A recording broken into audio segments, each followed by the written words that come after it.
9 నెలలు మోసి, కని, పెంచి వాళ్ళ చెట్టంత ఎదిగిన తర్వాత నీ కొడుకు నీకు అందకుండా స్నేహితుల వల్ల ప్రాణాలు కోల్పోయిండు. అసలు చివరిగా నువ్వు అధికారులను కానివ్వండి, పోలీసు వాళ్ళని కానివ్వండి, నీకేం న్యాయం కావాలని కోరుకుంటున్నావు అమ్మా? ఏం కావాలనుకుంటాను? ఏం కావాలని ఏం కోరుకుంటా ఏం కాదు, నా కొడుకే కావాలనుకుంటా.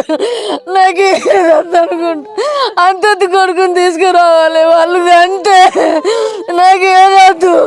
అటు పోతే నా కొడుకే గుర్తుకొస్తాను, ఇటు పోతే నా కొడుకే నా కొడుకు కావాలి మేడం, లేకపోతే వాళ్ళు చావాలి అంతే.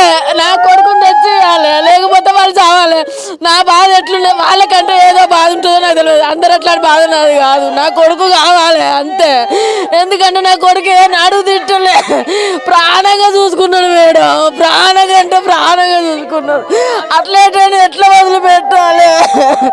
నాకు వాళ్ళు చచ్చిపోవాలన్నా చచ్చిపోవాలి, వాళ్ళని పొడిచని సండ్రి చెలికైనా పోతా, లేకపోతే నా కొడుకు అనేది తెచ్చేయాలి అంతే.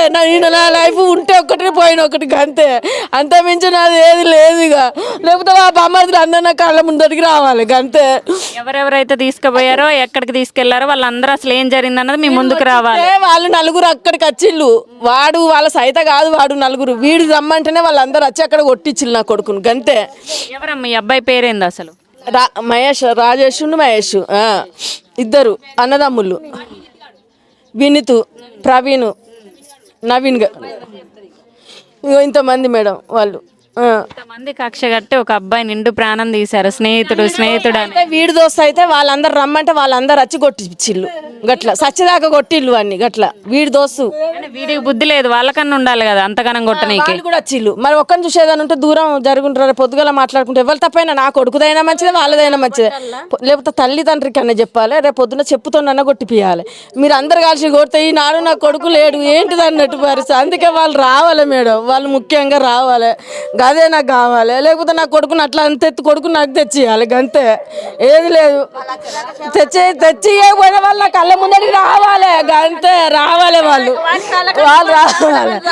రావాలి అంతే, వాళ్ళు రావాలి. అందరూ తల్లిలాగా ఊరికే పోయి అది ఏడ్చి సపడే కూకునేది కాదు. రాత్రి రోజులు ఇప్పుడు నాకు ఎటు నీళ్ళు చూసినా నా కొడుకు అనిపిస్తాడు, కంటి నిండు నీళ్ళు కళ్ళు నీళ్ళ కింది పడ్డా కూడా నా కొడుకే అనిపిస్తాడు. వస్తాడా రాడా వీడు అనిపిస్తుంది.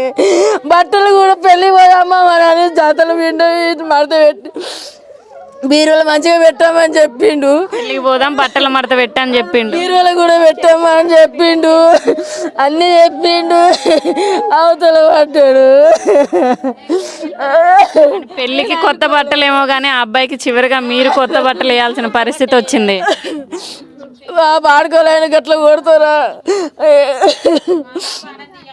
చూస్తున్నారు కదా, స్నేహితులు చుట్టాలు రాబంధువులు, స్నేహితులు ఉంటే చాలు, ఒక్క 10 మంది కంటే కూడా ఆయమన్న ఒక్క స్నేహితుడు ఉంటే చాలు అని చెప్పుకునే ఎంతో గొప్ప స్నేహానికి ఇలా అప్రతిష్ట తెచ్చేలాగా ఇక్కడ ఉన్నటువంటి స్నేహితులు ఆ అబ్బాయిని బయటికి తీసుకెళ్ళి కొట్టి చంపేశారంటూ నా కొడుకుని నాకు తీసుకురావాలి లేదా నేనే వాళ్ళని చంపుతా అన్నట్టుగా తల్లి ఆవేదన మనం చూస్తున్నాం. వాళ్ళందరూ కుటుంబ సభ్యులందరూ కూడా తల్లడిల్లిపోతున్నారు.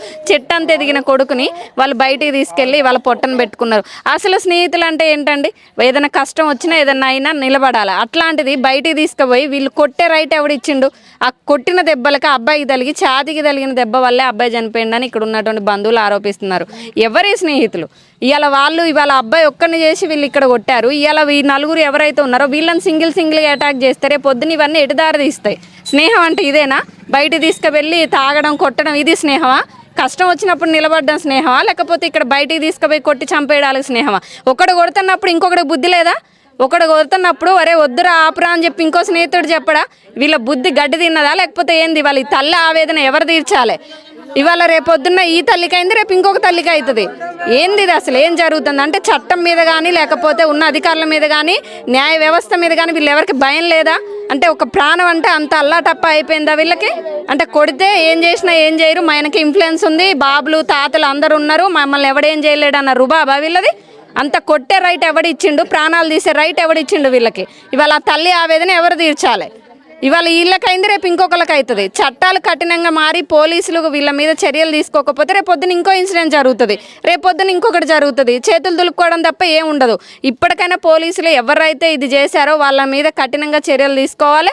ఈ స్నేహితులు ఎవరైతే బయటికి తీసుకెళ్లారో, లాస్ట్ ఫోన్ కాల్ ఎవరిది వచ్చిందో వాళ్ళని పట్టుకొని అసలు ఇన్సిడెంట్స్ ఏం జరిగింది ఏంటన్నది కరెక్ట్గా తెలుసుకొని, గొడవకి కారణాలు తెలుసుకొని వాళ్ళని కఠినంగా శిక్షించకపోతే రేపొద్దున ఇంకొక కొంతమంది తల్లులకి కడుపు కోత ఖచ్చితంగా ఉంటుంది. అసలు ఎవడబెట్టమన్నాడు? మీ పార్టీలు, మీ తాగుళ్ళు, మీ తిరుగులు, తిరిగితే తిరగండి, ఏడన్నా చావండి, ఏమన్నా చేసుకోండి, బయటికి పోయి అన్నీ చేసుకొని మీరు ఇవాళ రోజున ఒక కొడుకుని తీసుకుపోయి చంపేసిండ్రు.